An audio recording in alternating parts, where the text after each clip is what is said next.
আমাদের আজকের এই বিশ্লেষণে সবাইকে স্বাগতম। আজ আমরা এমন এক প্রাচীন ইতিহাস নিয়ে কথা বলবো যা আপনারা সবাই হয়তো কোনো না কোনোভাবে শুনেছেন। হ্যাঁ, আমরা কথা বলছি নবী নূহ এবং সেই বিখ্যাত মহাপ্লাবন নিয়ে।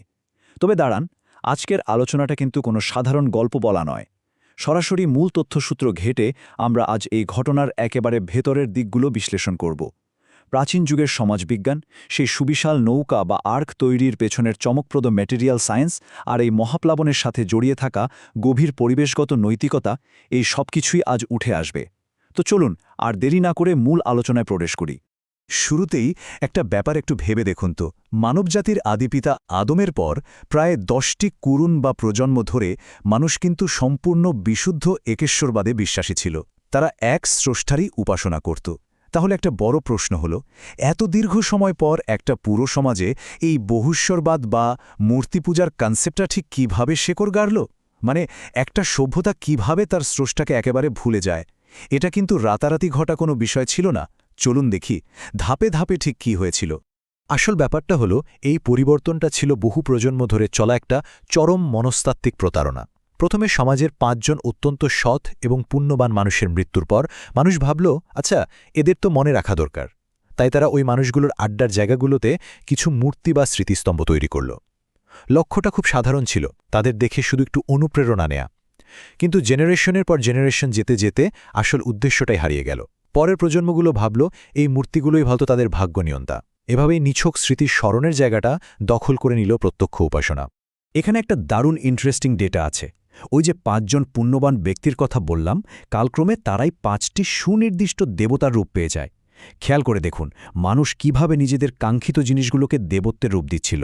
ওয়াদ হয়ে উঠল পুরুষত্ব ও ভালোবাসার প্রতীক, সুয়া উর্বরতার প্রতীক, ইয়াগুচ সিংহের রূপে হয়ে দাঁড়াল রাজনৈতিক ক্ষমতার আইকন, ইয়াওক ঘোড়ার রূপে শারীরিক শক্তির, আর নাসর ঈগলের রূপে দূরদৃষ্টির প্রতীক। সবচেয়ে আশ্চর্যের ব্যাপার কি জানেন? পরবর্তীতে প্রাক ইসলামিক আরবেও বিভিন্ন গোত্রের মাঝে হুবহু এই নামগুলোরই আবার পুনরাবৃত্তি দেখা যায়। এটা একটা বিশাল বড় প্রমাণ যে কিভাবে মানুষের মনস্তত্ত্ব কাজ করেছিল।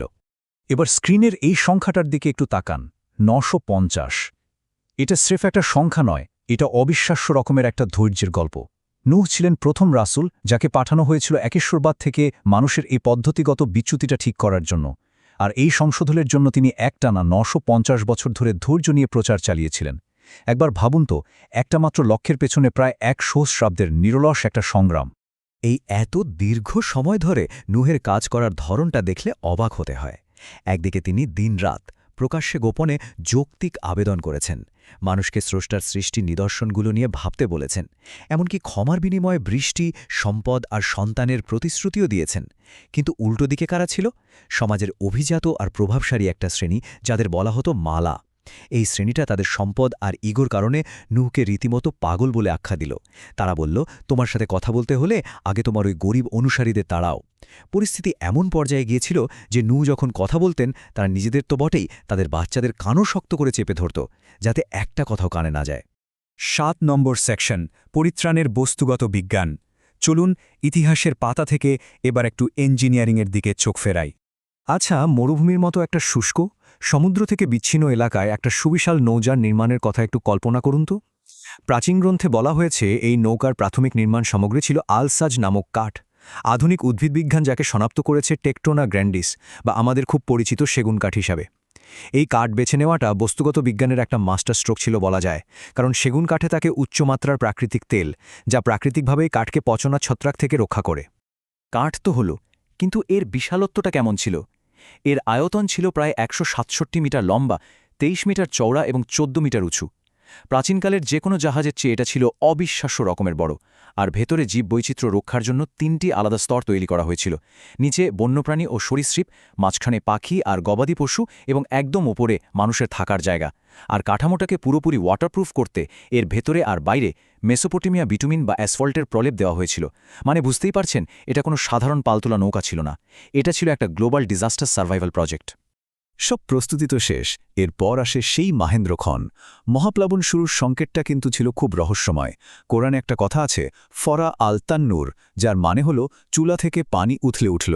বিশেষজ্ঞরা এটা নিয়ে দারুণ দুটো ব্যাখ্যা দেন। প্রথমটা হলো, নুহের বাড়ির একটা সাধারণ রুটি শেকার চুলা থেকে আক্ষরিক অর্থেই পানি বের হতে শুরু করে। আগুনের জায়গা থেকে পানির উৎপত্তি একটা অলৌকিক সংকেত। আর দ্বিতীয় ব্যাখ্যাটা হলো ভূতাত্ত্বিক। তান্নুর বলতে হয়তো পৃথিবীর ভূত্বককে বোঝানো হয়েছে। মাটির নিচে চরম তাপীয় চাপের কারণে ভূত্বক ফেটে প্রচণ্ড বেগে পানি বেরিয়ে আসে, আর তার সাথে যোগ হয় আকাশ থেকে অবিরাম মুষলধারে বৃষ্টি।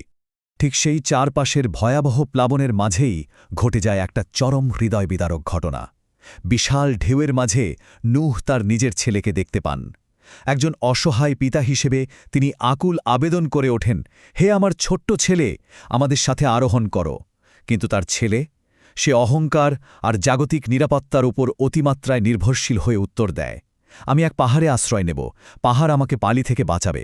সে বুঝতেই পারেনি যে ঐশী বিচারের এই প্রবল জলোচ্ছ্বাস থেকে জাগতিক কোনো বস্তুই তাকে বাঁচাতে পারবে না। চোখের পলকে একটা বিশাল ঢেউ এসে তাকে ভাসিয়ে নিয়ে যায়।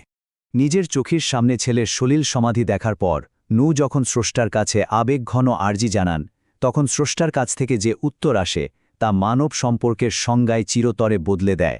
স্রষ্টা বলেন, নিশ্চয়ই সে তোমার পরিবারের অন্তর্ভুক্ত নয়, তার কাজ অসৎ। এটা একটা বিশাল পয়েন্ট। রক্তের সম্পর্কের চেয়ে বিশ্বাসের সম্পর্ক যে অনেক বেশি শক্তিশালী, সেটা এখানে প্রতিষ্ঠিত হয়। ঈমান আর সৎ কাজের বন্ধনই হল আসল আত্মীয়তা। ন্যায়পরায়ণতা না থাকলে আপনি নবীর সন্তান হলেও ঐশী বিচারের সামনেটা কোনো কাজেই আসবে না। প্লাবন শেষে পৃথিবী যখন শান্ত হল, তখন আপনাদের মনে হতে পারে এই বিশাল নৌকাটা আসলে থামল কোথায়। পশ্চিমা বিশ্ব আধুনিককালে তুরস্কের মাউন্ট আরারাতের কথা খুব প্রচার করলেও প্রাচীন ঐতিহাসিক এবং প্রত্নতাত্ত্বিক ঐক্যমত কিন্তু জোরালোভাবে তুরস্কের মাউন্ট জুডি বা চুদি দাগ পাহাড়ের দিকেই ইঙ্গিত করে। কারণটা খুব স্পষ্ট। প্রত্নতাত্ত্বিকরা মাউন্ট জুডিতে ৬৫০০ বছরের পুরানো কার্বন ডেটেড কাঠ এবং বিটুমিনের সন্ধান পেয়েছেন। তাছাড়া মেসোপটেমীয় সমভূমির কাছাকাছি হওয়ায় বন্যা পরবর্তী মানব সভ্যতা আবার নতুন করে শুরু করার জন্য এটাই ছিল পারফেক্ট ভৌগোলিক অবস্থান। নৌকা থামার পর সেখান থেকেই শুরু হল পৃথিবীর নতুন এক অধ্যায়। যেহেতু নৌকার বাইরের সব মানুষ ধ্বংস হয়ে গিয়েছিল, তাই নূহকে বলা হয় মানবজাতির দ্বিতীয় আদম। মানবজাতির এই বিশাল একটা বায়োলজিক্যাল বটলনেক বা সংকুচিত অবস্থা থেকে আবার সারা পৃথিবীতে ছড়িয়ে পড়ার ইতিহাসটা বেশ চমকপ্রদ। নূহের বেঁচে যাওয়া ৩ ছেলে সাম, হাম এবং ইয়াফেস, এদের থেকেই পৃথিবী আবার জনবহুল হয়ে ওঠে। সামের বংশধররা মধ্যপ্রাচ্য ও ভূমধ্যসাগরীয় অঞ্চলে, হামের বংশধররা আফ্রিকা ও দক্ষিণ এশিয়ায় এবং ইয়াফেসের বংশধররা উত্তর ও পূর্ব এশিয়া এবং ইউরোপে ছড়িয়ে পড়ে। এতক্ষণ আমরা যা আলোচনা করলাম, এটা শুধু প্রাচীনকালের একটা গল্প নয়, এর সাথে আমাদের আধুনিক পরিবেশবাদের একদম শেকড়ের একটা সম্পর্ক আছে। নৌকায় প্রতিটি প্রাণীর একজোড়া করে তুলে নেওয়াটা কি প্রমাণ করে? এটাই যে জীববৈচিত্র্য সংরক্ষণ করা আমাদের একটা পবিত্র দায়িত্ব।